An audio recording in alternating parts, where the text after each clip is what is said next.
Sian Lim, binura daw ang vlogs at videos na kasama si Kim Chu.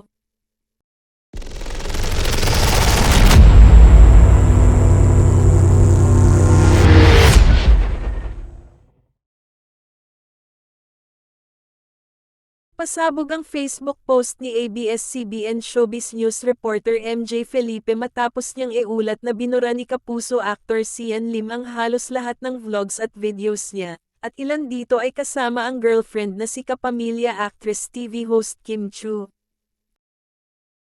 3 vlogs o videos na lang daw ang makikita sa YouTube channel ng Kapuso actor. Mababasa sa FB post ni MJ, "Look, Sian Lim has deleted or removed all his videos on his YouTube channel including his vlogs with Kim Chu. Only 3 videos and 2 shorts were retained. None of these retained videos had Kim Chu in it," ani MJ.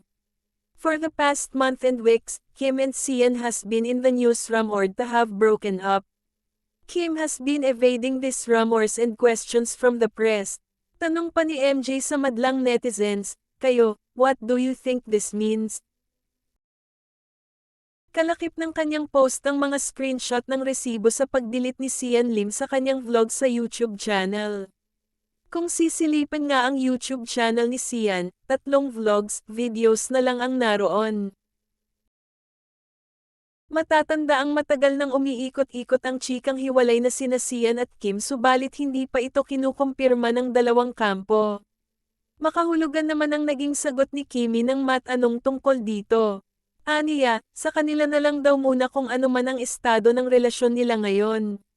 Bukod dito, kapansin-pansing makahulugan ang biroan nila ni Vice Ganda kapag nagho-host sila sa It's Showtime.